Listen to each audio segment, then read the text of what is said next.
Patricia Geraldine Pérez dice.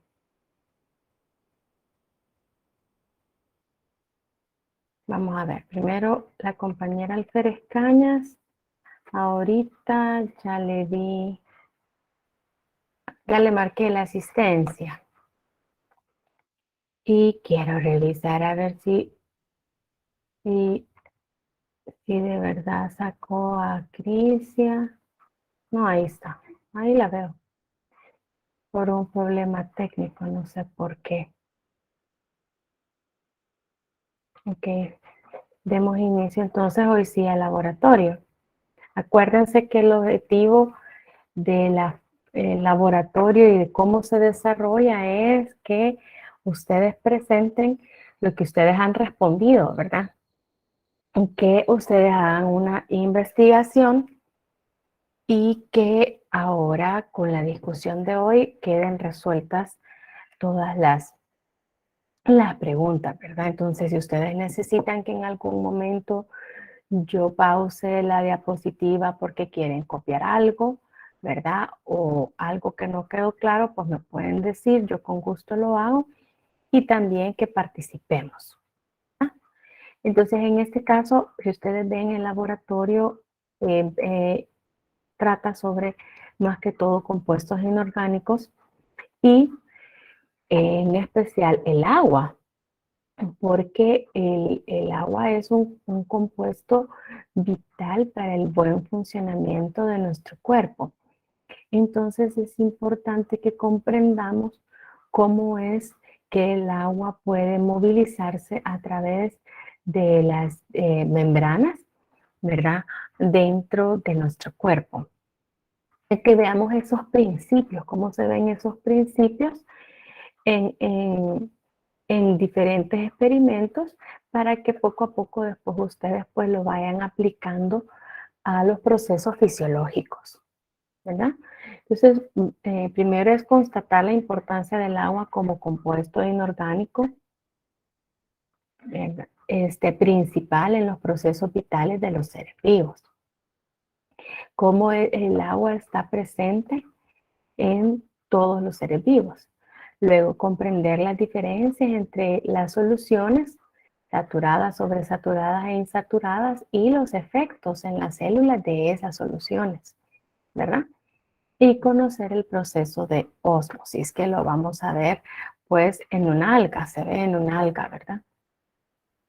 Muy bien, entonces si ustedes se fijaron al final de la guía, ustedes tenían que responder o conceptualizar o definir ciertos conceptos. Entonces vamos a iniciar por esas definiciones. Esperaría yo que ustedes puedan decir, ¿verdad? La primera definición es el gradiente de concentración. ¿Quién me puede decir qué es el gradiente?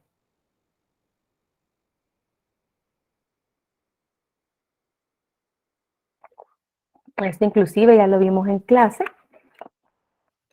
Vamos a ver.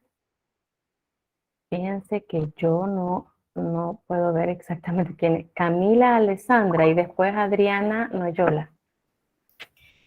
El gradiente es una función de valor vectorial a diferencia de una derivada, que es una función de valor escalar. Ajá. Muy bien. Vaya, aquí estamos hablando del valor que dice que es una escala, es una diferencia, ¿verdad? Vamos a ver la compañera Noyola. En biología, al gradiente se le conoce como un cambio lento o gradual de un proceso a otro o de una cosa a otra. Entonces, estamos viendo siempre que hay, en los conceptos, se nos está diciendo que hay un cambio o hay una diferencia, ¿verdad? ¿Quién más pudiera decirnos qué es un gradiente? Yoli. ¿Sí? Díganos.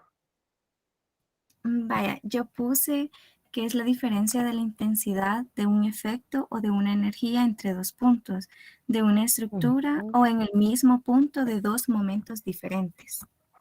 Ah, entonces la compañera dijo, ¿verdad? Que hay una diferencia de intensidad o de valores entre dos puntos, ¿verdad? Esa es como la clave. Sí, una compañera mencionó que es una escala, ¿verdad? Entonces, sí es una diferencia. Entonces, ¿cuáles son los dos puntos que se toman en consideración? Miren, estamos hablando de la porción externa de la célula y la porción interna de la célula. Esos son los dos puntos. Entonces, a través entre ellos dos, ¿qué es lo que tenemos? La membrana celular. Entonces, en la porción externa y la porción interna hay una diferencia de valores, ¿verdad? Entonces, esta definición dice, ¿verdad? Que hay un cambio del valor de una magnitud en dos puntos y la distancia que se registra entre ellos. ¿Eso qué quiere decir? Que en un punto ustedes ven que hay un valor diferente en concentración, ¿verdad? Que en otro punto. Entonces, esta diferencia de concentración de moléculas crea energía. Entonces, es una diferencia de energía que hay, ¿verdad? Como ustedes pueden, o si ustedes recuerdan, ¿verdad? Debido a este gradiente, las moléculas a un lado de la membrana donde están más concentradas van a tener una mayor energía cinética que las va a llevar a moverse a favor de ese gradiente. Entonces, el gradiente es una diferencia de valores. Es un cambio de valores o diferentes valores entre dos puntos. ¿De qué dos puntos hablamos? La porción externa y la porción interna de la célula. Y que entre ellos hay una membrana celular, ¿verdad? Entonces, esta diferencia de valor hace que los iones en la porción donde están más concentrados tengan una mayor energía para atravesar la membrana y pasarse a la zona donde están menos concentrados, ¿verdad?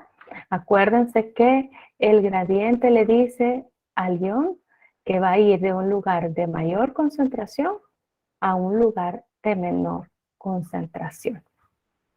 ¿Tenemos claro qué es gradiente?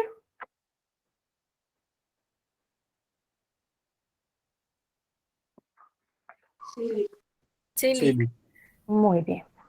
Y que también vimos, ¿verdad?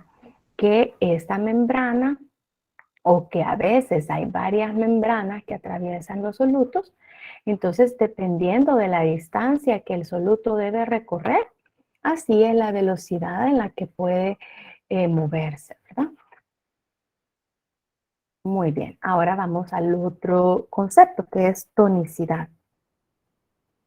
¿Quién nos ayuda con la definición de tonicidad?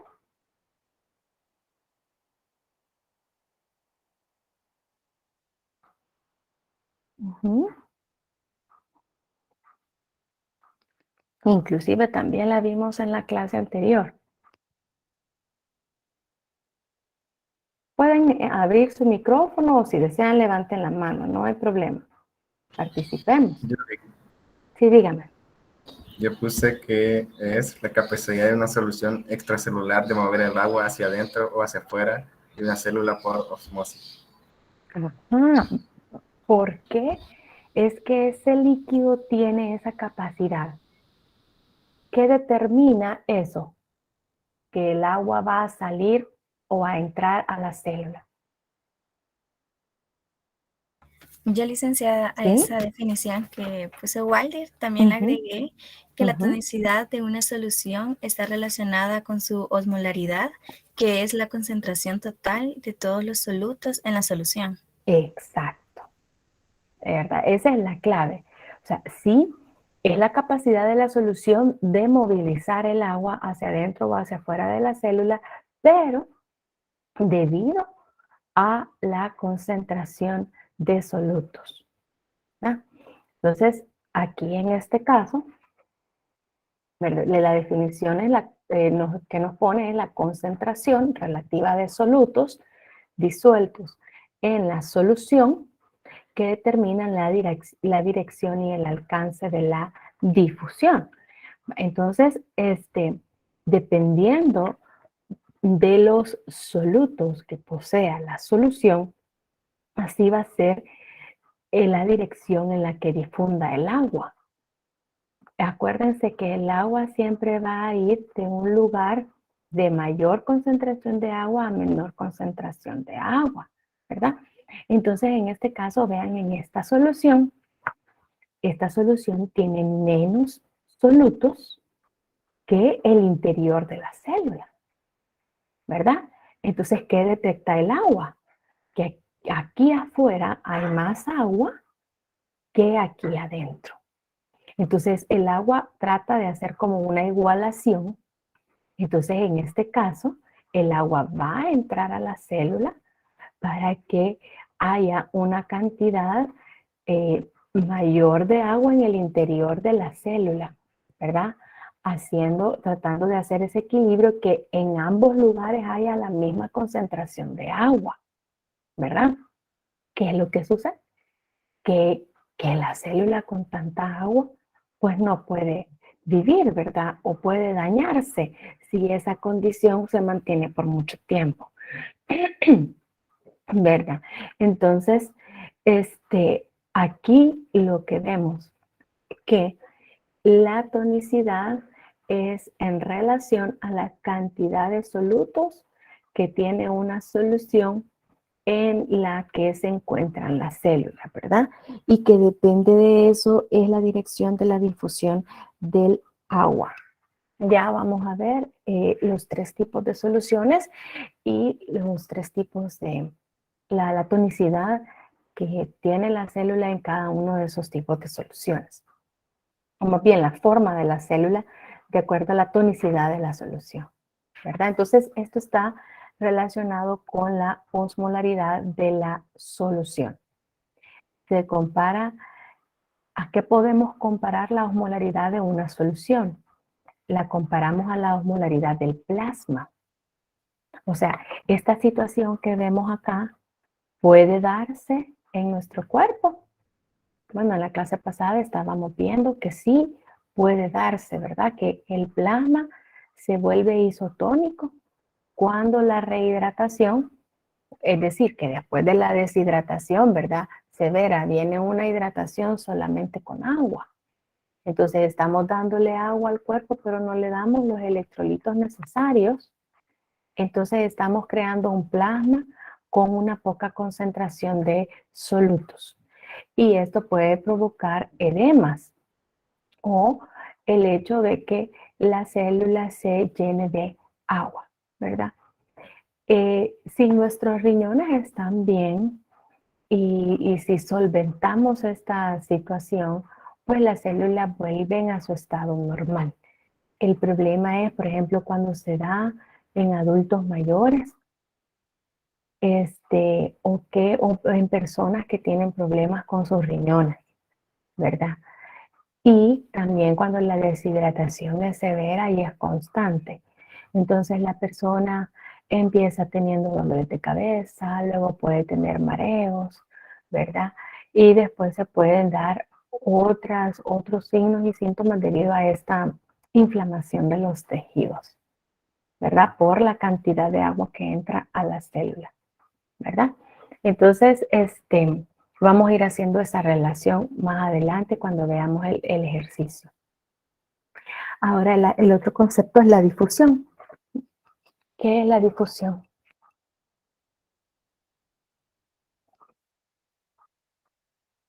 ¿sí? Yo lo definí como la mezcla de partículas de una solución como resultado de su energía cinética. Exacto. ¿Eso qué quiere decir? Que las partículas se van a movilizar aleatoriamente, se van a ir mezclando a, a- a- a través de toda la solución debido a su energía cinética. Las partículas siempre buscan un equilibrio, entonces van a distribuirse de manera, digamos, equitativa a través de todo el solvente. Entonces, por eso ustedes pueden ver, y es lo que estábamos hablando del colorante, que cuando le agregamos una gota de colorante a un vaso con agua, pues la gota queda concentrado ese colorante, ¿verdad? Pero poco a poco esas partículas se van difundiendo hasta que se cambia todo el color del agua, ¿verdad? Se cambia todo el color del agua. Entonces, esto es la difusión, ¿verdad? Es el proceso, es pasivo, es decir, que no requiere de energía extra, ¿verdad? Sino que es debido a la energía cinética de las mismas partículas, en donde estas se van a mezclar aleatoriamente, ¿verdad? Cubriendo toda la solución. Ahora este otro concepto es la ósmosis. ¿Define qué es ósmosis?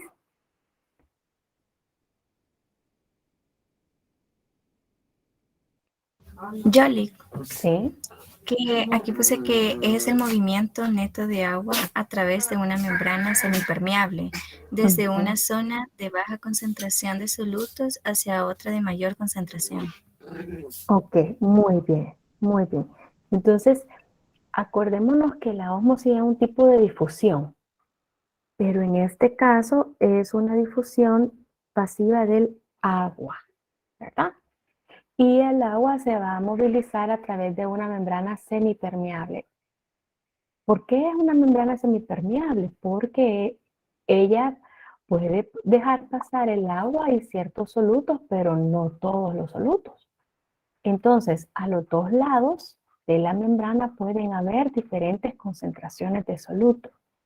Entonces, la ósmosis nos dice que el agua se va a movilizar de una zona de menor concentración de solutos, como esta que tenemos a la izquierda, a una zona de mayor concentración de solutos, buscando que haya una misma proporción de agua entre las partículas, ¿verdad? Eso es como lo que busca el principio, ¿verdad?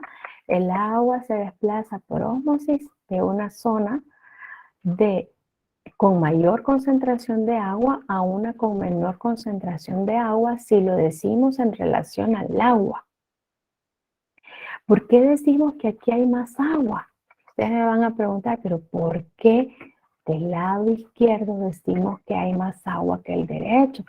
Si es el mismo nivel en el beaker. Bueno, esto es porque aquí, en el lado izquierdo, hay más agua en relación a los solutos.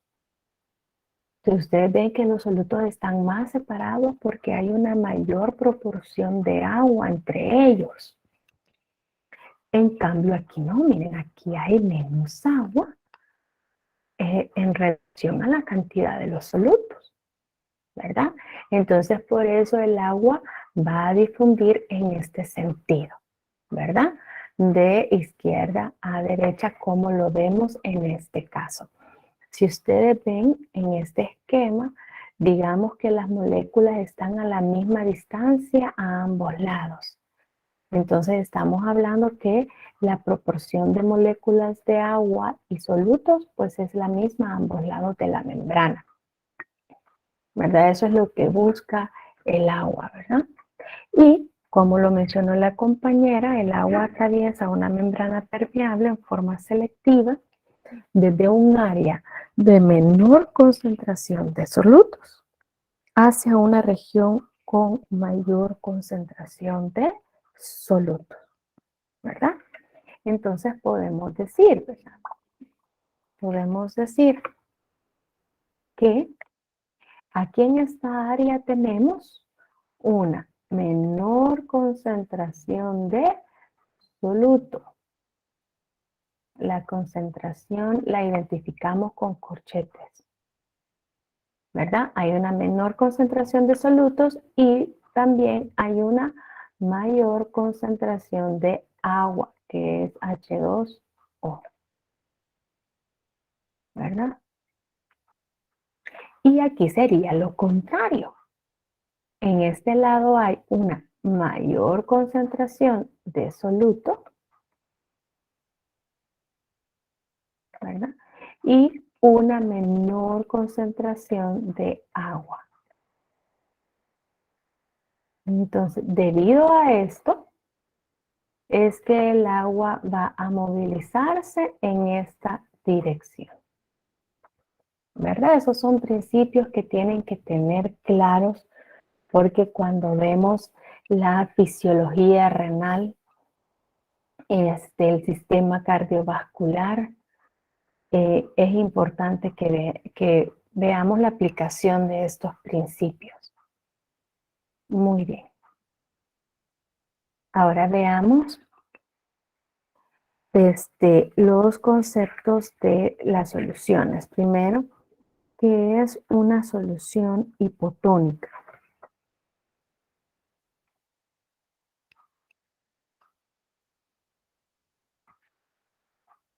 ¿Quién le gustaría decir?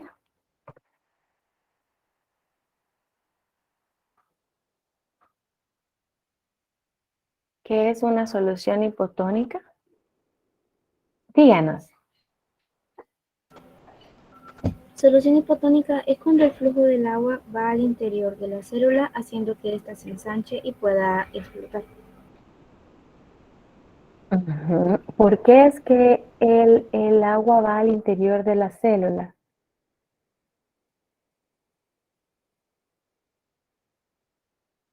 No escuché esa porción. ¿Qué concentración, qué tipo de concentración de solutos tiene una solución hipotónica?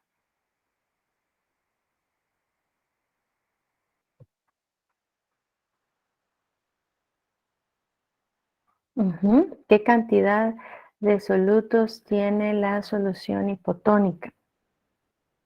Esta tendría una menor cantidad de solutos y una mayor cantidad de solvente. Así es, ¿verdad? En relación a la célula, ¿verdad?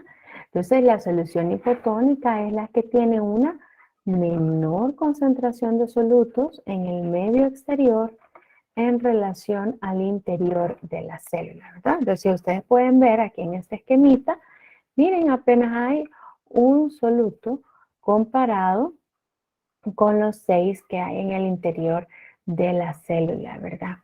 Entonces, en este caso, el agua, ¿de dónde hacia dónde se va a mover?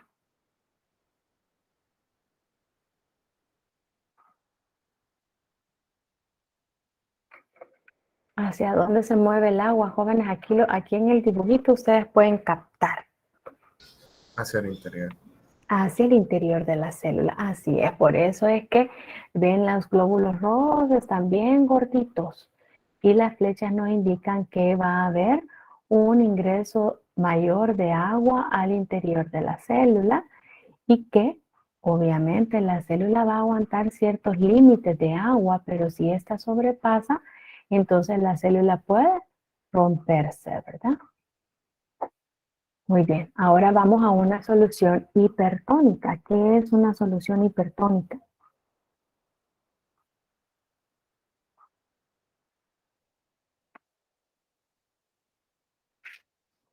De acuerdo al dibujito que tenemos acá, ¿qué es una solución hipertónica?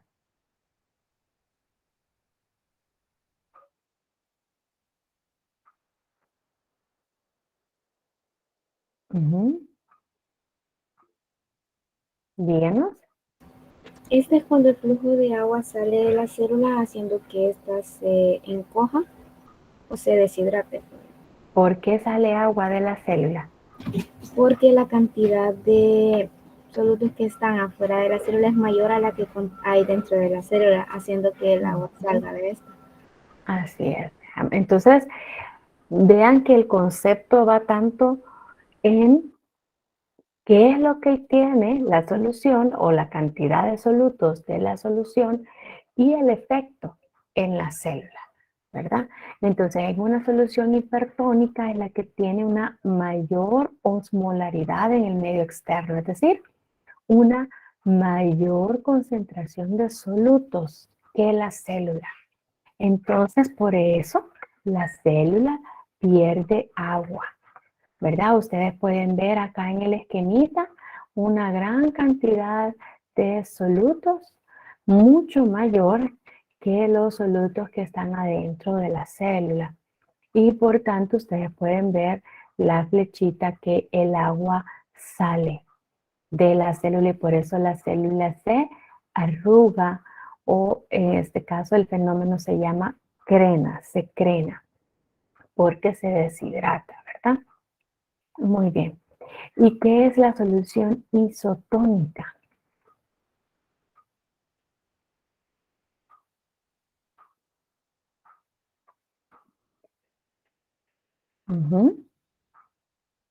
¿Qué es la solución isotónica? ¿Alguien más nos puede definir? Hay una compañerita que está participando más. Animo a los demás que también lo hagan. No tengan pena. ¿Qué es la solución isotónica? Porque si yo les pregunto quiénes resolvieron en laboratorio, todos me van a decir. Díganme. Tiene igual cantidad de soluto y solvente. Exacto. Ustedes pueden ver acá, misma concentración de solutos. Aquí digamos hay 6 y 6, ¿verdad? Es la misma concentración de solutos los que tiene la solución que la célula, ¿verdad? Entonces es una concentración de soluto igual, tanto afuera como dentro de la célula, ¿verdad? Entonces, en este caso, tienen la misma concentración de sales, ¿verdad? Que los glóbulos rojos. Y si ustedes pueden ver en las flechitas, debido a que es una concentración, una solución isotónica, la misma cantidad que entra al glóbulo rojo es la misma cantidad de agua que sale. La misma cantidad de agua que entra es la misma que sale, porque las moléculas siempre se están moviendo, ¿verdad? Y acuérdense que el agua puede atravesar la bicapa lipídica. Entonces, el agua siempre va a estar en movimiento, pero de una forma equilibrada. Lo mismo que entra, lo mismo que sale. Y por tanto, la celulita va a tener su forma y tamaño normal. El glóbulo rojo tiene esta porción central más delgadita. Por eso es como una dona, ¿verdad? Por eso se diagrama así. Muy bien. Entonces aquí tenemos los 3 ejemplos que también vamos a ver las diferencias en la práctica. Este esquemita lo podemos ver después, pero es lo mismo que hemos visto. Ahora, ¿qué es presión hidrostática? Que son fuerzas también que están relacionadas con el flujo. Es Díganos. una fuerza que ejerce un líquido o fluido que se encuentra en reposo. Así es. Entonces, es debido al peso que tiene ese líquido, ejerce una fuerza. Vaya, aquí este líquido está ejerciendo una fuerza en contra de las paredes del vaso. Esa es la presión hidrostática, ¿verdad? Es la presión debido al peso del fluido en reposo, ¿verdad? Y pues esa es la única que se encuentra cuando el líquido está en reposo, ¿verdad? Muy bien. ¿Esto qué tiene relación? Porque también afecta al movimiento del agua, esa presión, ¿verdad? Y el último concepto es presión osmótica, que ya la habíamos mencionado un poquito, pero ¿qué es presión osmótica?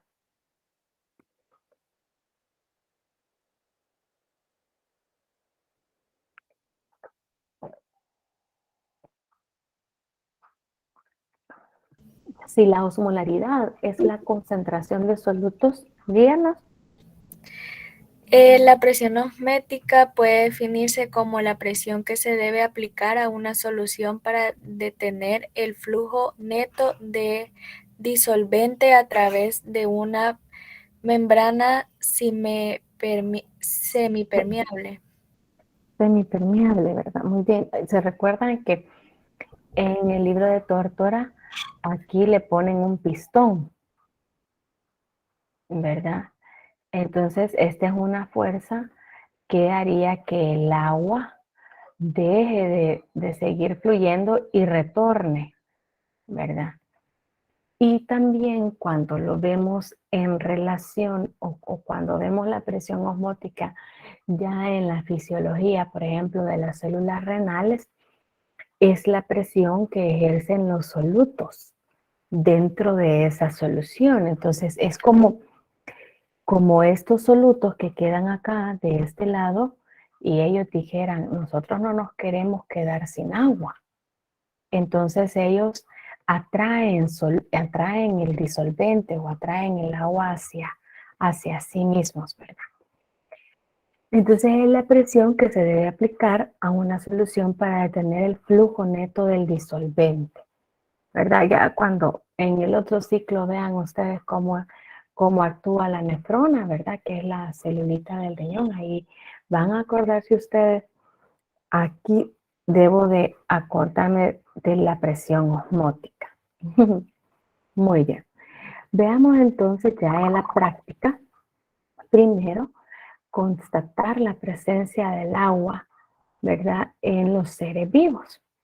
Entonces, en esta parte se colocó en un tubo de ensayo seco un trozo de hoja de clavelón y se puso en una superficie caliente, ¿verdad? ¿Y qué fue lo que obtuvimos de resultado?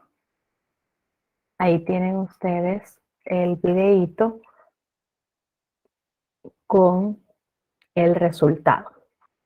¿Qué es lo que se puede observar en las paredes del tubo, jóvenes?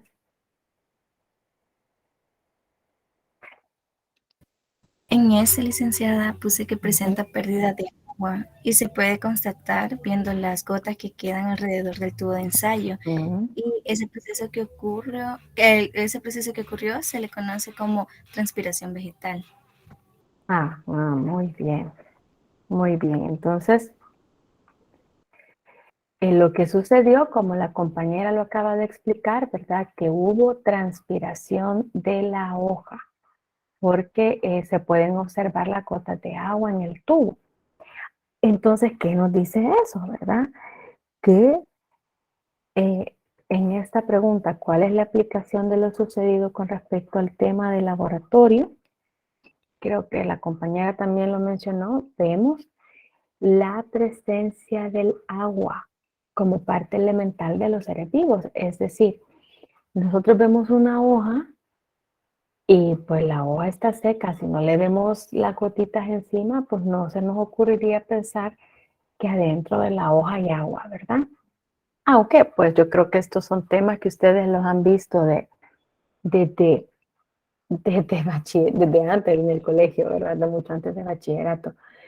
Entonces, lo que queremos comprobar, ¿verdad? Con este experimento es la presencia de agua en todos los seres vivos, ¿verdad?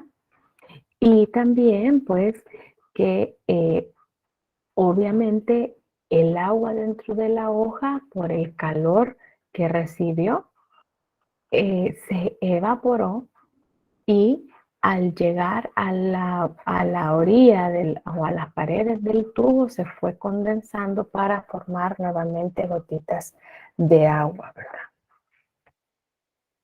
Muy bien, entonces obviamente no podemos poner a disecar un pedacito de carne, ¿verdad? Pero cuando ustedes están friendo, ¿verdad? Un trozo de carne de res, le sale agua a la carne. Si ustedes ponen también a freír un trozo de pollo, le sale agua por esa deshidratación, ¿verdad?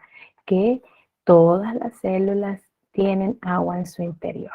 todos los seres vivos. Muy bien. La actividad número 2 son las soluciones. Aquí queríamos constatar cómo hay diferentes tipos de soluciones de acuerdo a la concentración de solutos, ¿verdad? Entonces ustedes pueden notar que en el tubo número 1 se puso 1/4 de cucharadita de azúcar, en el tubo número 2 se puso media cucharadita de azúcar y en el tubo número 3 se pusieron 2 cucharaditas de azúcar. El azúcar se coloreó, ¿verdad? Y entonces por eso se obtuvieron estos 3 tubos. De acuerdo a estos tubos, ¿verdad? Dice, describa lo sucedido con respecto a la relación entre soluto y solvente y los tipos de soluciones que pueden haber en cada uno de ellos. Entonces, ¿qué es lo que se ve de diferente en los 3 tubos? ¿Qué pueden notar a simple vista? ¿Cómo se nota la diferencia en estos tubos? Existe una saturación. Así es. ¿Y cómo podemos notar esa saturación? ¿Qué es lo que va cambiando en cada uno de los tubos? La tonalidad del color azul.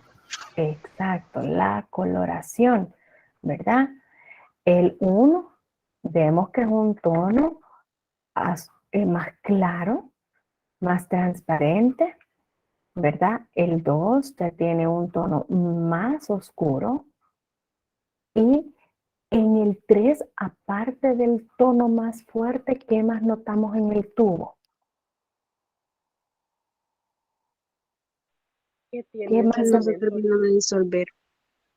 no se terminó de disolver? Entonces aquí en el fondo del tubo vemos esta concentración de azúcar. Esto no es que fuera del rack de aquí atrás, porque miren, se viera como esto, ¿ve? Esto es azúcar no disuelta. Entonces, de acuerdo a esto, ¿cómo se nombran las soluciones? En el tubo número 1, ¿qué tipo de solución sería? Sería insaturada. Insaturado, así es decir, una solución que puede seguir disolviendo un poquito más, ¿verdad? El tubo número 2, ¿qué tipo de solución sería? Saturada. Saturada, muy bien, es una solución que ya tiene los solutos que puede disolver. No hay residuos porque todo soluto lo puede disolver, lo ha disuelto, perdón. Pero si ya se le agrega más, entonces sí ya perdería esa capacidad. Llegaríamos al tercer tubo. ¿Cómo se llama esta solución? Sobresaturada. Sobresaturada, así es. Esto que quiere decir que tiene mucho más soluto del que puede disolver. Entonces, vean aquí, esta es una solución en relación a la cantidad de solutos que tiene, pero si ustedes ven es diferente la tonicidad, porque no lo estamos relacionando con células, ¿verdad? Sino que aquí solo estamos hablando de la concentración de solutos en una solución. Entonces, si tiene poco soluto, es insaturada. Si tiene todo el soluto que puede disolver, es saturada. Y si tiene más soluto del que puede disolver, es sobresaturada, ¿verdad? Muy bien, si no, pueden regresar. En la guía, en la subproblemática número 3, vimos esas definiciones, ¿verdad? Muy bien, entonces eso es en relación, dijimos, a las soluciones y a su concentración. Ahora, ¿cómo se relaciona, verdad? Ese tipo de soluciones con las células. Vamos a ver cuál es el efecto de las soluciones en las células. Y para ver el efecto, eso ya lo definimos en relación a tonicidad. ¿verdad? Por eso es que hemos visto todas estas definiciones y en ese sentido las soluciones llegan a ser isotónicas, hipotónicas e hipertónicas, ¿verdad? Dependiendo de la cantidad de solutos en relación con las células, ¿verdad? Entonces, aquí en este caso se hicieron esas tres soluciones, pues se tuvo una solución salina, que es la solución isotónica, ¿verdad? Y luego para hacer la solución hipotónica se le agregó agua destilada y para hacer la solución hipertónica al suero se le agregó sal, se le agregó cloruro de sodio. Y a cada solución se le agregaron 2 gotas de sangre, se agitaron y luego se hicieron preparaciones al fresco. Aquí es preparación al fresco de cada una de las suspensiones y se observaron al microscopio al 40 por, ¿verdad? Entonces, tenemos las imágenes de lo obtenido, ¿verdad? De acuerdo, no sé si ustedes logran identificar, vaya, por ejemplo aquí en el literal A, en la imagen del literal A, esta será de la solución isotónica, hipotónica o hipertónica. Sería isotónico porque las células mantienen un equilibrio entre el nivel de concentración de solutos interno y externo. Ajá, entonces esta es la isotónica, los glóbulos rojos mantienen su tamaño normal y vemos una buena proporción de ellos, ¿verdad? Y si ustedes ven, casi todos tienen el mismo tamaño. Entonces, el literal A es una solución isotónica, ¿verdad? Entonces, como la compañera nos recordó, se mantiene un flujo equilibrado del agua entre la solución y la célula. Ahora, aquí en el literal B, ¿cuál es la diferencia con estos glóbulos rojos y en qué tipo de solución estarían?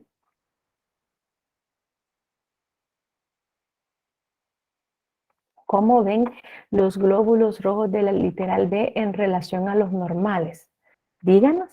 Un poco más inflado. Sería una solución hipotónica porque estos absorbieron absorbieron un poco más del agua del exterior, es decir, que tienen más solutos de los que en el exterior de los que tienen en el interior y por eso se hinchan. Exacto, entonces ustedes pueden ver que eso hace que los glóbulos rojos se vean más inflados y algunos de ellos, miren, ya se hayan lisado, ya se hayan reventado, ¿verdad? Entonces aquí estamos en una solución hipotónica, ¿verdad? Que como hay una mayor concentración de solutos en el interior de la célula que afuera, entonces el agua entra a la célula. Y aquí en el literal C, ¿cómo vemos estos glóbulos rojos?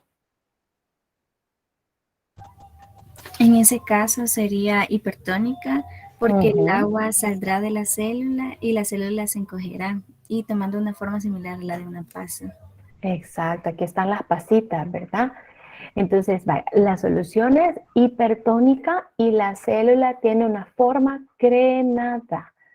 Esa es como la definición o el término correcto, ¿verdad? Que se describe que es como una taza, ¿verdad? Y vean los glóbulos rojos que están alrededor, aunque no se han crenado, pero están más chiquitos que los normales si lo ponemos a comparar. Entonces, ¿qué es lo que ha pasado en esta célula? Que la célula se ha deshidratado. ¿Por qué? Porque hay una concentración mayor de solutos en el exterior de la célula que en el interior y por tanto el agua sale de la célula. Entonces, eso es lo que ha sucedido en una solución hipertónica. La célula se encoge, ¿verdad? Por eso tiene estos piquitos que ven ustedes que son justo los piquitos que se observan en el microscopio, ¿verdad? En una solución isotónica, el glóbulo rojo se mantiene normal, porque es la misma cantidad de agua que entra que la que sale. Y en una solución hipotónica la célula está hinchada, ¿verdad? Y que puede tener hemólisis, es decir, que se reviente o que explote. Muy bien. Ahora, esto es a forma escrita, ¿verdad? El efecto en la célula, la isotónica mantiene la forma y el tamaño de la célula. La hipotónica produce hemólisis, ¿verdad? Porque dijimos que se infla tanto que se revienta.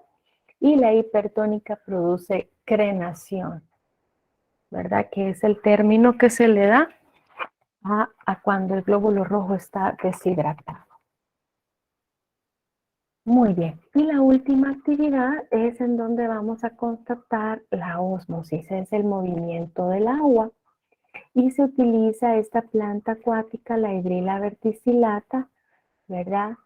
Porque se puede observar cómo entre las células se va dando ese flujo de agua y mueve los cloroplastos, ¿verdad? Entonces, ustedes pueden ver acá, miren el video, miren en los bordes de las células se ve que hay flujo de agua porque se están moviendo ahí los cloroplastos, que son estos verdecitos, ¿verdad? Entonces, ¿qué es lo que se observa en esta imagen? Yo lo acabo de decir. ¿Hay alguien con el micrófono abierto? No sé si desea participar.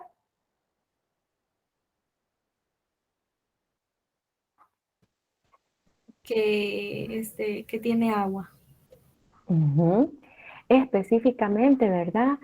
El movimiento de agua, ¿verdad? Eso es lo que se ve.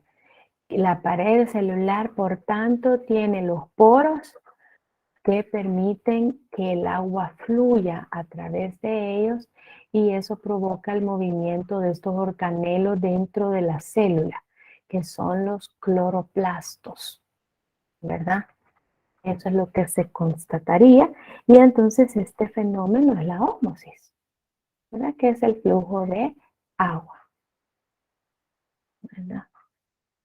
Ya en el otro laboratorio vamos a ver esta misma hidrila, pero en relación a la descripción de estos organelos, que son los cloroplastos. Muy bien, hasta aquí llega el laboratorio. ¿Tienen alguna duda? Aquí también está el videíto, el video del movimiento. Díganos. Alguien me parece que... Sí, licenciada, Sí. sobre la pregunta 2, el proceso observado es que en el video creo que mencionan la ciclosis, pero no estoy muy segura, entonces solamente le quería preguntar. En dado caso, la ciclosis me parece que siempre es el movimiento del agua, ¿verdad? ¿Sería lo mismo que la ósmosis? Es un movimiento, es que yo creo que dice, miren, la ciclosis es un permanente movimiento giratorio de corriente regular o irregular del citoplasma y los componentes que están dentro de la célula. Entonces ustedes pueden ver dentro de la célula, ven que los organelitos van como haciendo el círculo, como se van moviendo como en círculo. Yo creo que en esta imagen se puede ver mejor en la de la diapositiva anterior aquí. Ven ustedes que van en el borde como haciendo el círculo a lo largo de toda la pared.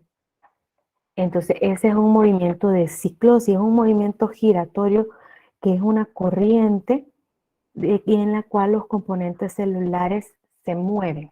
Entonces es el nombre exacto del movimiento de los organelos, ¿verdad? Ese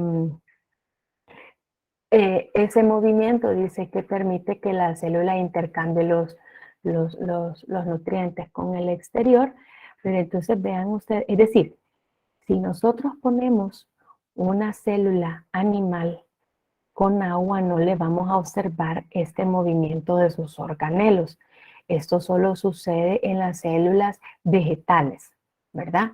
Pero esto se ve, este movimiento se ve por el flujo de agua, ¿verdad? Pero el fenómeno al cual nosotros no, o sea, al cual se le quiere dar la importancia en este laboratorio es la ósmosis, porque es el flujo del agua a través de la pared de la célula. Y eso es lo que provocaría la ciclosis, que sería el movimiento de los organelos internos en la célula vegetal, ¿verdad? Pero en este caso a nosotros nos interesa el proceso de la ósmosis. No sé si le quedó claro. Sí, licenciada, muchas gracias. Ok, perfecto. Muy bien. Entonces, hasta aquí llegamos con el laboratorio.